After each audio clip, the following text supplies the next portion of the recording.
Hello dear students, welcome back to in this new video. Superfast revision की series में electricity का अपना आज दूसरा वीडियो। पहले वीडियो में हमने रेजिस्टेंस तक बात कर ली थी और आज हम पढ़ेंगे कुछ और टॉपिक के बारे में। ऑलराइट, तो हम शुरुआत करते हैं रेजिस्टेंस की।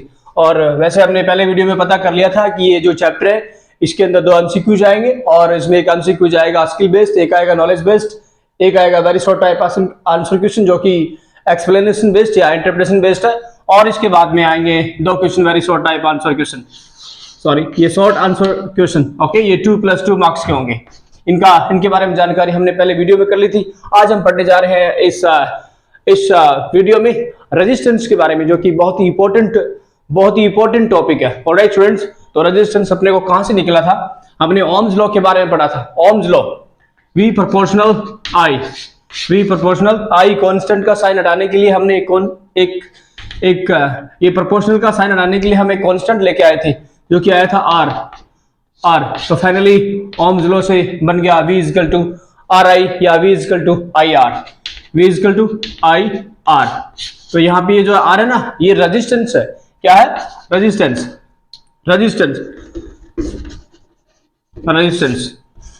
Okay students, what do you mean by resistance? Resistance का क्या मतलब है? और जैसे हमने बात की थी फ्लो ऑफ चार्ज, इलेक्ट्रिसिटी की डेफिनेशन के बारे में, फ्लो ऑफ चार्ज या फ्लो ऑफ इलेक्ट्रॉन। तो ध्यान देना स्टूडेंट्स, ये अपना कोई कंडक्टर है, ऑलराइट, कंडक्टर है। और मैंने कहा ये कंडक्टर है तो इसका मतलब इसमें फ्री इलेक्ट्रॉन है और ये फ्री इलेक्ट्रॉन इसमें फ्लो होते हैं। ऑलराइट, तो जो इलेक्ट्रॉन होते हैं ना, जो इलेक्ट्रॉन फ्लो करते हैं, इलेक्ट्रॉन या जो चार्ज फ्लो करते हैं, चार्ज क्या करते हैं? फ्लो करते हैं, या ये इलेक्ट्रॉन मूवमेंट करते हैं। तो उसकी मूवमेंट के अंदर जो रुकावट होती है ना, रुकावट, बाधा, उसकी मूवमेंट के अंदर या उसके फ्लो के अंदर जो रुकावट या बाधा होती है ना, उसी को बोलते हैं रेजिस्टेंस। ऑलराइट, जो किसी भी कंडक्टर के अंदर चार्ज या फिर मेरा मतलब जो इलेक्ट्रॉन फ्लो होते हैं, उनकी फ्लो होने को रोकने को या रुकावट या फिर बाधा हम बोल सकते हैं, उसको क्या बोलते हैं? रेजिस्टेंस। और ये हर एक मटेरियल का अलग अलग होता है, हर एक मटेरियल का अलग अलग होता है। हम बात करेंगे किसका सबसे ज्यादा होता है, किसका सबसे कम होता है। ऑलराइट, तो ये रेजिस्टेंस डिपेंड किस पे करता है? रेजिस्टेंस डिपेंड किस पे करता है, या तो हम कुछ फैक्टर के बारे में पढ़ेंगे, factor on which the resistance of a conductor depends, या कौन से ऐसे फैक्टर है जिसपे किसी भी कंडक्टर का रेजिस्टेंस डिपेंड करता है। तो स्टूडेंट्स, पहला फैक्टर हम पढ़ेंगे लेंथ का। किसका? लेंथ का। कोई कंडक्टर है, उसकी लेंथ के अकॉर्डिंग रेजिस्टेंस कैसे वेरी करेगा। ऑलराइट स्टूडेंट, तो इसके बारे में बात करते हैं। अपने पास ये कंडक्टर है, ओके, ये एक कंडक्टर है, एक कंडक्टर ये है, एक कंडक्टर ये है, दोनों का ये एरिया बराबर है। ये क्रॉस सेक्शन एरिया क्या है? बराबर है। ये एरिया दोनों का बराबर है, बट इन दोनों की लेंथ है ना, वो डिफरेंट है। ऑलराइट, कंपेयर करें तो ये इसका हाफ हो सकता है, हाफ बोल सकते हैं। तो ये जो लेंथ है ना, ये लेंथ, ये भी क्या करती है? इफेक्ट करती है या डिपेंड करता है इसके ऊपर किसी भी कंडक्टर का रेजिस्टेंस। तो ध्यान देना स्टूडेंट्स, जितनी छोटी लेंथ होगी किसी भी कंडक्टर की, जितनी छोटी लेंथ होगी किसी भी कंडक्टर की, लेंथ कम होगी या शॉर्ट लेंथ होगी किसी भी कंडक्टर की, तो उसका उतना ही कम उसका रेजिस्टेंस होगा। क्या समझे आप? जितनी छोटी लेंथ होगी वायर की, आप वायर समझ लो, यहाँ पे कंडक्टर उनको बोल सकते हैं, इनका जो रेजिस्टेंस होता है ना ज्यादा होता है ना कम होता है, एवरेज होता है, उनको बोलते हैं कंडक्टर। ऑलराइट, तो उस कंडक्टर का जो रेजिस्टेंस होगा वो क्या होगा? कम होगा। लेंथ कम होगी तो रेजिस्टेंस भी क्या होगा? कम होगा। रेजिस्टेंस भी कम होगा। यदि लेंथ ज्यादा होगी तो रेजिस्टेंस भी क्या होगा? ज्यादा होगा। इधर देखो, लेंथ कम है तो रेजिस्टेंस कम, लेंथ बढ़ रही है तो रेजिस्टेंस भी क्या हो रहा है? बढ़ रहा है। तो क्या आपको पता चला? यहां से एक मैथमेटिकल इक्वेशन आ गई। कल हमने पढ़ा था ना, V प्रोपोर्शनल I, V बढ़ेगा तो I बढ़ेगा, V कम होगा तो I कम होगा। तो यहाँ पे अल छोटी हो रही है तो R भी कम हो रहा है, L बढ़ रही है आर भी बढ़ेगा। तो यहाँ पे एक नियम बन जाता है कि L proportional to R, L proportional to R, L बढ़ेगी तो आर बढ़ेगा, आर घटेगा, अल घटेगी तो आर भी घटेगा। ऑलराइट स्टूडेंट्स, ये जानकारी थी किसके बारे में, लेंथ के बारे में। सर ऐसा क्यों, थोड़ा सा इसको एग्जांपल से समझते हैं। मैंने अभी बात की flow of charge, flow of charge क्या बोला जाता है, इलेक्ट्रिसिटी बोला जाता है। मान लीजिए इस कंडक्टर से, इस कंडक्टर से जो इलेक्ट्रॉन है वो इस पॉइंट से इस पॉइंट तक आ रहे हैं। ऑलराइट, इस पॉइंट से इस पॉइंट पे आ रहे हैं, आ रहे वापिस जा रहे, आ रहे वापिस जा रहे, आ रहे वापिस जा रहे। Alright, compare to this conductor, इस पॉइंट से आ रहे हैं और देखो कितना टाइम लग रहा है इनको, यहाँ आ रहे हैं फिर वापिस जा रहे हैं, आ रहे वापिस जा रहे हैं। बेचारों में थकावट हो गई, इलेक्ट्रॉन थक गए या उसके अंदर रुकावट आ गई, इलेक्ट्रिसिटी के फ्लो में रुकावट आ गई। तो जितनी ज्यादा लेंथ होगी ना, जितनी ज्यादा लेंथ होगी किसी वायर की, उसका उतना ही ज्यादा क्या होगा, रेजिस्टेंस होगा। क्योंकि हमने बात की थी flow of charge, flow of charge क्या होता है, इलेक्ट्रिसिटी होता है, या फ्लो ऑफ फ्री इलेक्ट्रॉन क्या कहते हैं, इलेक्ट्रिसिटी बोला जाता है। तो इलेक्ट्रॉन की वजह से ही तो ये करंट फ्लो हो रही है। और यदि उनको इतना लॉन्ग डिस्टेंस कवर करनी पड़ रही है, यहाँ पे आएंगे इलेक्ट्रॉन फिर वापस जाएंगे, यहाँ पर आएंगे वापस जाएंगे, तो कहने का मतलब यदि मैं थोड़ा आपको इजी वे में बताऊं तो इनको बहुत ज्यादा टाइम लगेगा। क्या लगेगा, टाइम लगेगा यहाँ से यहाँ आने में, फिर वापस जाने में। तो इलेक्ट्रॉन बेचारे थक जाएंगे, थकने का मतलब उसमें रुकावट ज्यादा आ गई। तो ये था अपना इजी सा वे इसको समझने का। तो अल बढ़ेगी तो आर बढ़ेगी, अल कम हो गया तो आर कम हो गया। तो फाइनली अपने के पास एक इक्वेशन आ गई कि L proportional R, L proportional R, या ऐसे बोल सकते हैं कि R proportional L, R proportional L. Alright, ये इक्वेशन अपने पास फर्स्ट आ गई। ओके, दूसरा फैक्टर कौन सा students, cross section area. Cross section area, cross section area क्या होता है सर, क्रॉस सेक्शन एरिया पर भी डिपेंड करता है किसी भी कंडक्टर का रेजिस्टेंस, किसी भी कंडक्टर का रेजिस्टेंस। देखिए स्टूडेंट ध्यान से, क्रॉस सेक्शन एरिया, ये एक वायर है, ऑलराइट, ये इसका क्रॉस सेक्शन एरिया है, ये इसका क्रॉस सेक्शन एरिया जहां से हमने काटा है वायर को, ये वायर है, इसको मैंने यहां से काट दिया। ये जो एरिया है ना, ये इसका क्रॉस सेक्शन एरिया है, ये इसका रेडियस हो गया जिसको हम ए से डिनोट करेंगे। एक वायर और है, ये देखो दोनों की लेंथ सेम है लेकिन क्रॉस सेक्शन एरिया क्या है, डिफरेंट है। ध्यान देना स्टूडेंट्स, यहाँ पे 100 इलेक्ट्रॉन फ्लो हो रहे थे और इसमें भी 100 इलेक्ट्रॉन फ्लो हो रहे थे। तो आप मुझे बताइए इलेक्ट्रॉन को फ्लो होने में जो आसानी होगी वो किस में होगी, इसमें ये है और ये बी है। आप बताइए स्टूडेंट ध्यान देना, यहाँ पे क्रॉस सेक्शन एरिया ज्यादा है तो ये 100 इलेक्ट्रॉन है ना, आराम से इस कंडक्टर में घूमेंगे और आराम से वापस जाएंगे, यहाँ से आएंगे वापस जाएंगे, आएंगे वापस जाएंगे। 100 इलेक्ट्रॉन है, आराम से जाएंगे ऐसे हाथ चौड़े कर करके।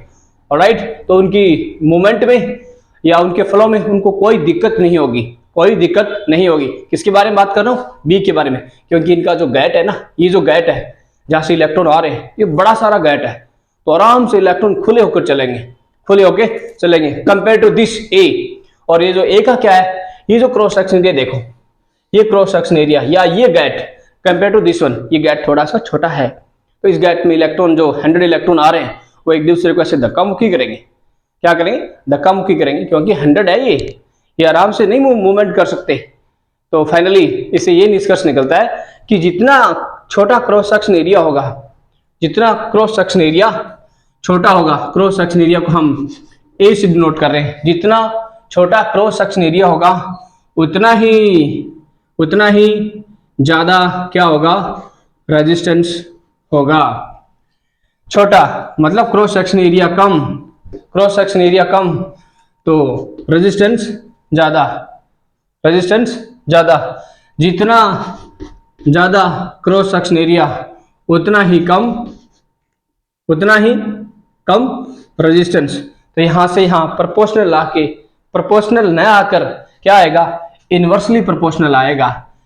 ये बढ़ेगा तो ये घटेगा, ये बढ़ेगा तो ये घटेगा, ये घटेगा तो ये बढ़ेगा। ऐसा नहीं कि एक बढ़ रहा है तो दूसरा बढ़ेगा, एक कम हो रहा है तो दूसरा कम होगा, जो कि यहां हो रहा था लेंथ पे हो रहा था, लेकिन क्रॉस सेक्शन एरिया में इसका ऑपोजिट हो रहा है। क्रॉस सेक्शन एरिया बढ़ रहा है तो रेजिस्टेंस कम हो रहा है, क्रॉस सेक्शन एरिया कम हो रहा है तो रेजिस्टेंस बढ़ रहा है, एक दूसरे के ऑपोजिट हो गए। तो मैं प्रोपोर्शनल ना बोल के क्या बोलूंगा, इनवर्सली प्रोपोर्शनल। तो ये अपने पास क्या आ गई, दूसरी equation are inversely proportional 1/a, ये अपने पास दूसरी इक्वेशन आ गई, इक्वेशन 1 और 2। ऑलराइट स्टूडेंट्स, तो अभी तक क्या समझे कि जो रेजिस्टेंस है किसी भी कंडक्टर का वो डिपेंड करता है उसकी लेंथ के ऊपर, उसके क्रॉस सेक्शन एरिया के ऊपर और उसके नेचर के ऊपर। नेचर मतलब वो कौन से मेटल का बना हुआ है, ये आयरन का है, एल्यूमिनियम का है, कॉपर का है, गोल्ड का है, सिल्वर का है, सभी का रेजिस्टेंस अलग अलग होता है। ऑलराइट, और इसके बाद में टेम्परेचर पे भी डिपेंड करता है। ऑलराइट, टेम्परेचर वेरी करेगा, उसके हिसाब से उस कंडक्टर का रेजिस्टेंस भी वेरी करेगा। तो क्या समझे अभी तक आप कि किसी भी कंडक्टर के अंदर जो रेजिस्टेंस है वो डिपेंड करता है उसकी लेंथ के ऊपर और उसके क्रॉस सेक्शन एरिया के ऊपर और मटेरियल के नेचर के ऊपर और टेम्परेचर के ऊपर। तो अक्सर एग्जाम में पूछ लिया जाता है, यदि क्वेश्चन आ भी गया लास्ट ईयर तो इस साल के लिए भी इंपॉर्टेंट है। कुछ क्वेश्चन ऐसे होते हैं जो हमेशा के लिए इंपॉर्टेंट होते हैं। तो मैं यहाँ से बोल सकता हूँ कि इंपॉर्टेंट क्वेश्चन है, यहाँ से न्यूमेरिकल भी बन सकते हैं और यहाँ से ऑब्जेक्टिव टाइप क्वेश्चन भी बन सकता है। ऑब्जेक्टिव टाइप क्वेश्चन आपको ये पूछेगा कि कौन सा ऐसा पॉइंट है जिसके ऊपर रेजिस्टेंस डिपेंड नहीं करता, तो आपको इनमें से 3 दे देगा, लेंथ पे, क्रॉस सेक्शन एरिया पे, टेम्परेचर पे, एक कोई और दे देगा। तो याद रखना उनमें से जो तीसरा देगा, चौथा देगा, वो नहीं होगा और बाकी 3 पे रेजिस्टेंस क्या करता है, डिपेंड करता है। ऑलराइट, तो यहाँ से अपने को एक और टेक्निकल टर्म्स देखने को मिलेगा। ऑलराइट स्टूडेंट्स, तो R proportional L, R inversely proportional 1/a, तो इक्वेशन 1 और इक्वेशन 2। और अब यहाँ से एक टेक्निकल टर्म्स देखने को मिलेगा अपने को, जो कि है रेजिस्टिविटी। लिखा है ना आगे, electrical resistivity of the material of the conductor. जैसे मैं बात कर रहा हूं कि कुछ ऐसे मटेरियल होते हैं जिनका रेजिस्टेंस हाई होता है, किसी का बहुत कम होता है, किसी का एवरेज होता है, और वैसे ही हम बात करेंगे कि किस मटेरियल की रेजिस्टिविटी ज्यादा होती है, किसकी कम होती है। ऑलराइट, यहाँ तक शायद आपके यहाँ समझ में आ गया होगा। अब यहाँ से हम उस टेक्निकल टर्म्स को निकाल रहे हैं जो कि है resistivity. Alright students, cross section area जितना ज्यादा होगा उतना ही कम उसका रेजिस्टेंस होगा, क्योंकि जितना ज्यादा एरिया होगा इलेक्ट्रॉन को फ्लो होने में कोई दिक्कत नहीं होगी, इलेक्ट्रॉन को फ्लो होने में कोई दिक्कत नहीं होगी, आराम से डांस करते हुए घूमेंगे इलेक्ट्रॉन। ऑलराइट स्टूडेंट्स, तो यहां से हमने क्या सीखा, R proportional L, equation first, R inversely proportional 1/a, equation 2। तो फ्रॉम इक्वेशन 1 एंड 2, इक्वेशन 1 और 2 से ये दोनों सेम है, ये दोनों सेम है और इनका आपस में क्या कर दो, मल्टीप्लाई कर दो। तो ये गया अपना आर, दोनों को मल्टीप्लाई किया, ये आपका अल, ये आपका अल, और ये 1/a, ये इनका साइन। ऑलराइट, तो आप इसको ऐसे लिख सकते हो। ऑलराइट, इसको मल्टीप्लाई किया, मैंने कुछ नहीं किया, ये क्या है अल और ये क्या है 1/a, यहाँ पे क्या आ गया, अल को 1 से मल्टीप्लाई किया, अल या अल अपॉन ए। ऑलराइट, तो आप इसको ऐसे लिख सकते हो, आप इसको ऐसे लिख सकते हो, R proportional L by A. Alright, कल हमने बात की थी, जहां भी आपको प्रोपोर्शनल का साइन दिखाई देगा, प्रोपोर्शनल का साइन दिखाई देगा, वो प्रोपोर्शनल का साइन हटेगा और वहां पर एक कांस्टेंट आएगा, वहां पे एक कांस्टेंट आएगा। इससे पहले हम एक कांस्टेंट के बारे में बात कर चुके हैं, v प्रोपोर्शनल i, प्रोपोर्शनल का साइन हटाना था और एक कांस्टेंट लाना था जो कि आया r, तो v equal to R I. तो यहाँ पे हम बात कर रहे हैं रेजिस्टेंस की। ऑलराइट, किसकी, रेजिस्टेंस की। तो यहाँ पे रेजिस्टेंस क्या है, एक प्रकार का कांस्टेंट है, तो यहाँ पर भी इनको हटाना होगा, यहाँ पर भी इनको हटाना होगा। हटाएंगे तो वही बात है जैसे यहाँ पे बोली थी कि जो कांस्टेंट आएगा वो बोलेगा मेरी डेफिनेशन और यूनिट बनानी पड़ेगी आपको, मेरी डेफिनेशन और यूनिट और मेरा नाम निकालना पड़ेगा आपको, तब तो मैं हट जाऊंगा। तो ऑलराइट स्टूडेंट्स, तो फाइनली मैंने इनको ये बोल के हटा दिया कि आपका नाम, डेफिनेशन और आपकी यूनिट बनाएंगे, आप हट जाओ। और हटाने के बाद यहाँ पे एक कांस्टेंट आ जाता है और जिसको बोला जाता है रो, जिसको बोला जाता है रो, इसका नाम है स्टूडेंट्स रो। ओके, और ये बाकी का सेम का सेम, तो अल अपॉन ए। ओके, अब अपने को फाइंड क्या करना है, ये रो, और इसी को ही बोलते हैं रजिस्टिविटी। इसको ही बोलते हैं रजिस्टिविटी। ये है रजिस्टिविटी, ऑलराइट, जो कि हमने यहाँ पढ़ा था रेजिस्टेंस, और अब ये क्या हो गया, रजिस्टिविटी, ऑलराइट। और इसका सिंबल क्या है, रो। रेजिस्टेंस का सिंबल क्या है, आर को मेजर किस में करते हैं, ओम के अंदर। तो रेजिस्टेंस की भी यूनिट थी ओम, तो क्या रजिस्टिविटी की भी यूनिट बन सकती है? यस स्टूडेंट्स, बन सकती है। तो अब इनकी बनाएंगे यूनिट और इसकी डेफिनेशन, ऑलराइट। नाम तो इसका निकाल दिया, इसका नाम है रो। क्या नाम है, आर एच ओ, रो क्या है, रो, और इसको बोलते हैं रजिस्टिविटी, ऑलराइट। अब इसको इधर करके इसका फॉर्मूला और इसकी यूनिट बना देंगे। तो R equal to rho into L upon A. तो ये फॉर्मूला है किसका, रजिस्टिविटी का। आप इसको ऐसे भी लिख सकते हो, R equal to rho into L upon A. यहाँ पे कुछ नहीं है तो आप 1 लगा सकते हो, ऑलराइट। इसको आप क्रॉस मल्टीप्लाई कर सकते हो, तो ये इधर आ जाएगा, rho into L equal to R into A, alright. और अपने को तो इसी को निकालना है ना, ये रजिस्टिविटी, तो ये आ गया rho R into A upon अल।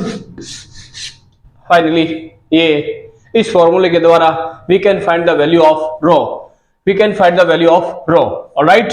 और यहाँ पे आर की वैल्यू हम फाइंड कर चुके हैं, आर बोले तो रेजिस्टेंस की जो यूनिट है वो है ओम, ओके। ये क्रॉस सेक्शन एरिया क्या होता है, लेंथ इंटू ब्रीथ, लेंथ को मेजर करते हैं मीटर में, ब्रीथ को भी मीटर में, ऑलराइट। सो यहाँ पे क्या हो गया, ohm into metre upon L को मीटर में, ऑलराइट। तो ऊपर एम की स्क्वायर है, नीचे एम है, एम से एम कैंसल, एक एम कैंसल। तो फाइनली क्या आ गया, ohm into metre is unit of resistivity. कई बार एग्जाम में पूछ लिया जाता है कि निम्न में से राइट पे क्लिक कीजिए और बताइए कि रजिस्टिविटी की यूनिट क्या है, ओम इंटू मीटर। कुछ नहीं करना, रेजिस्टेंस की यूनिट क्या थी, ओम, और रजिस्टिविटी की क्या थी, ओम के आगे मीटर लगा दो, ओम इंटू मीटर। तो ये रजिस्टिविटी की यूनिट आ गई और ये रेजिस्टेंस की यूनिट आ गई, ऑलराइट स्टूडेंट्स। ये था अपना रजिस्टिविटी के बारे में। और यहां से एक न्यूमेरिकल बन सकता है, ये बहुत इंपॉर्टेंट है। यहाँ पे क्या आ गया, क्रॉस सेक्शन एरिया आ गया, लेंथ आ गई। तो आपको उस कंडक्टर का क्रॉस सेक्शन एरिया और उसकी लेंथ के बारे में आपको बोलेगा। लेंथ आधा कर दी, क्रॉस सेक्शन एरिया 2 टाइम्स कर दिया, वो बोलेगा कोई वायर है अल लेंथ का, उसकी लेंथ को आधा कर दिया, क्रॉस सेक्शन एरिया को पहले से डबल कर दिया। तो बताइए अब नए कंडक्टर का रेजिस्टेंस क्या हो गया, तो इस प्रकार का एक न्यूमेरिकल बन सकता है 2 मार्क्स का भी, और यहाँ आपका ये 1 मार्क्स का एमसीक्यूज भी बन सकता है, ऑलराइट फ्रेंड्स। कैसे बनेगा, ध्यान दीजिए, ऐसे बनेगा, आपको क्या पूछेगा, आपको पूछेगा कि पहले आपको बोलेगा कि एक अल लेंथ का ऐसे आपको एक कंडक्टर बना सकते हो, ठीक है। और ये कंडक्टर है, इसकी जो लेंथ है वो क्या है, एल है, और ये इसका क्रॉस सेक्शन एरिया है, ये क्रॉस सेक्शन एरिया ए है, ऑलराइट। ये कंडक्टर अपने पास है, अब उसके अंदर कुछ गड़बड़ करनी है। क्या करनी है, क्वेश्चन में क्या कहा, इसकी लेंथ को आधा कर दो। पहले लेंथ क्या थी, अल, अब लेंथ क्या होगी, आधा करने के लिए बोल रहा है, लेंथ हुई अल बाई 2। कहने का मतलब इसको इतना कर दो सर, इतना कर दो। ये तो लेंथ की बात होगी। और क्या बोल रहा है, जो एरिया है ना, एरिया ए, उसको 2 टाइम कर दो, 2 टाइम। कहने का मतलब ये जो एरिया है ना, इसको बढ़ा दो, दुगना कर दो। तो दुगना कैसे होगा स्टूडेंट्स, इधर देखो, ये इतना सा, इसका डबल इतना हो जाएगा, तो क्रॉस सेक्शन एरिया हो गया ये। तो इसकी हाइट, इसकी लेंथ होगी यहाँ तक, लेंथ क्या कर दी इसकी आधी कर दी। तो बोल रहा है इस वायर का या इस कंडक्टर का नया रेजिस्टेंस क्या होगा, नया रेजिस्टेंस क्या होगा। स्टूडेंट ध्यान देना, यदि ऐसा आ जाए लेंथ भी आधी कर दे, क्रॉस सेक्शन एरिया बढ़ा दे, तो ओवरऑल यदि मैं बात करूं, यदि आपको गिवन रेजिस्टेंस दे दिया तो जो गिवन रेजिस्टेंस की वैल्यू है उससे कम वैल्यू का इस नए कंडक्टर का रेजिस्टेंस होगा, क्योंकि लेंथ कम कर दी। हमने बात की थी ना, जितना छोटा आपका ये कंडक्टर होगा उतनी आसानी होगी इलेक्ट्रॉन को फ्लो होने में। यहां से आएंगे चले जाएंगे। एक ये कंडक्टर है, देखो यहां से इलेक्ट्रॉन आए, यहाँ उनको बहुत टाइम लग गया, इलेक्ट्रॉन थक गए, तो बेचारों में क्या आ गई, ये यहाँ रेजिस्टेंस पैदा हो गया, रजिस्ट हो गया, मतलब रुकावट पैदा हो गई इलेक्ट्रॉन के फ्लो में। तो देखो यहाँ लेंथ आधी कर दी है, तो इसका मतलब रेजिस्टेंस क्या हो जाएगा, कम हो जाएगा। क्रॉस सेक्शन एरिया बढ़ा दिया। देखो ये एरिया के बारे में बात की ना, क्रॉस सेक्शन एरिया एक तो इतना है और एक इतना है, कोई बात, 100 इलेक्ट्रॉन जा रहे हैं, एक इसमें जा रहे हैं, आसानी किसमें होगी इनको फ्लो होने में, इनमें, क्योंकि एरिया काफी ज्यादा है, फ्लो होने में कोई दिक्कत नहीं होगी। तो ओवरऑल यदि मैं बात करूं, इस टाइप का कोई क्वेश्चन आ जाए तो जो गिवन रेजिस्टेंस है उससे कम वैल्यू का रेजिस्टेंस आएगा। हो सके तो हम एक क्वेश्चन करेंगे यहाँ पे।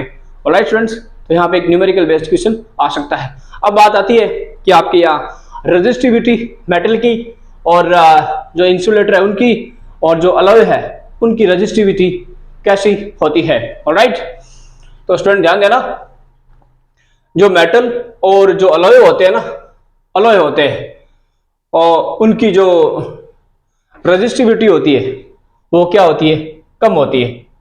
ओवरऑल मैं बात करूं, मेटल और मेटल के बने हुए अलॉय, उनकी रेजिस्टिविटी क्या होती है, बहुत ही लो होती है कंपेयर टू इंसुलेटर के। तो कई बार आपको ऑप्शन में दे देगा कि स्टेटमेंट पूछ लेगा कि कौन सा सही नहीं है या कौन सा सही है। तो स्टूडेंट्स इस प्रकार आप इसको बता सकते हो। किसके बारे में बात कर रहे हैं, रेजिस्टिविटी, रेजिस्टेंस के बारे में हम पढ़ चुके हैं, उनके फैक्टर के बारे में पढ़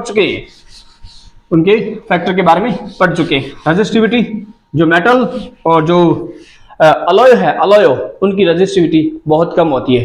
रेजिस्टिविटी आ रही, रेजिस्टिविटी। ऑलराइट, अभी हमने बात क्या की, मेटल और अलॉय,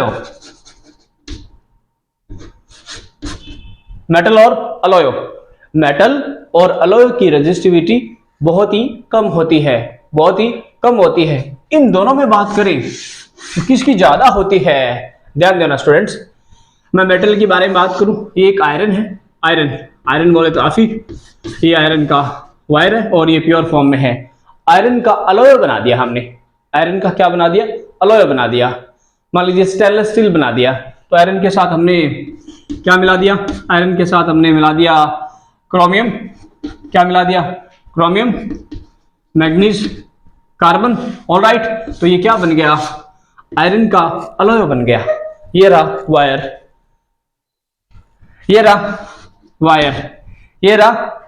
वायर, ऑलराइट। इसकी रेजिस्टिविटी पे क्या इफेक्ट पड़ेगा, तो इसकी रेजिस्टिविटी, इस अलॉय की जो रेजिस्टिविटी है, वो बहुत ज्यादा होगी compare to this pure metal. यहाँ पे इनका कॉन्स्टिट्यूट है, यहाँ पे आयरन मिला हुआ है विद अदर मेटल, तो यहाँ पर इसका जो अलॉय होगा इसकी रेजिस्टिविटी ज्यादा होगी compare to this metal. Alright, तो कई बार ऑप्शन में आपको दे दिया जाता है कि किसकी रेजिस्टिविटी ज्यादा होगी, एक अलॉय की या फिर एक मेटल की, और उसमें आपको नाम भी दे सकता है। ऑलराइट, यहाँ पे एक आयरन का वायर है जो कि प्योर फॉर्म के अंदर, और इस आयरन के वायर का क्या बना दिया हमने, अलॉय। क्या बना दिया, अलॉय। तो हम बात करें, अलॉय की रेजिस्टिविटी मेटल से ज्यादा होती है, ऑलराइट। और हम बात करें सबसे ज्यादा रेजिस्टिविटी, तो सबसे ज्यादा रेजिस्टिविटी हम बात करें लाइक रबर, ग्लास, जो कि इंसुलेटर है, इनकी होती है। गॉट इट स्टूडेंट्स, तो ये बात थी रेजिस्टिविटी के बारे में, रजिस्टिविटी के बारे में। और आपको एक क्वेश्चन देखने को मिलेगा, ये जो आपके अलॉय होते हैं, अलॉयो, क्या अलॉयो, जिनकी रजिस्टिविटी ज्यादा होती है, तो रजिस्टिविटी ज्यादा होती है, तो क्या इस प्रकार के जो अलॉय होते हैं वो किसी काम में आ सकते हैं? हाँ स्टूडेंट्स, दे कैन यूज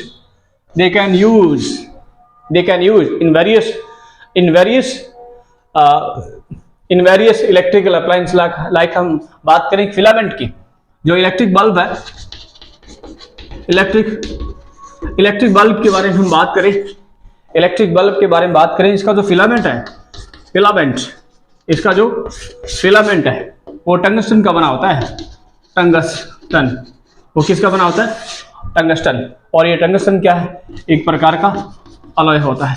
क्या होता है? अलॉय। और अलॉय होता है तो वी कैन से इसकी रजिस्टिविटी क्या होती है?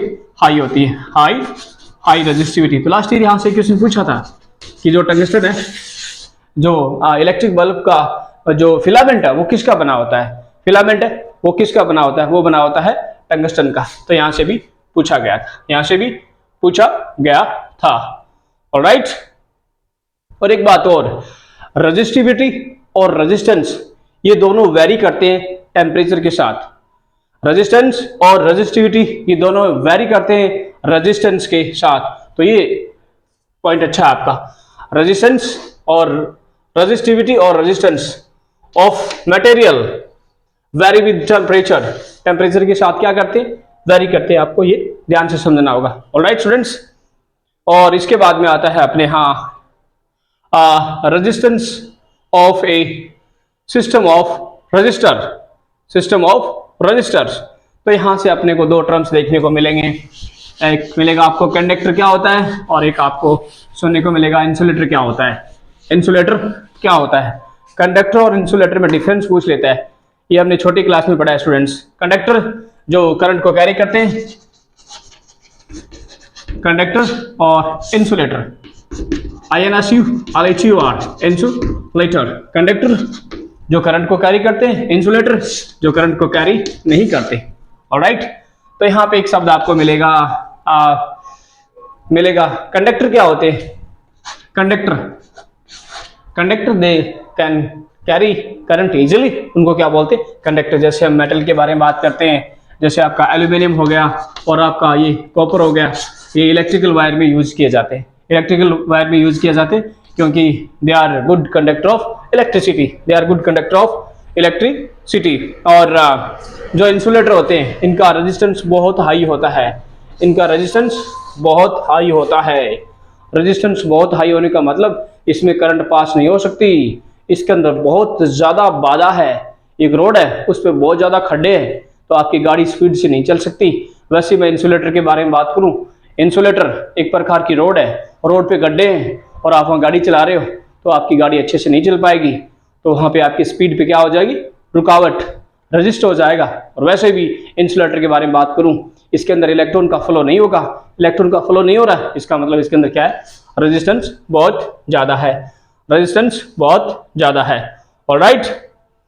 और एक गुड कंडक्टर के बारे में बात करूं, जो कंडक्टर होते हैं गुड कंडक्टर, क्या गुड कंडक्टर, तो इनका जो रेजिस्टेंस होता है low resistance, RESISTA Hansi, low resistance.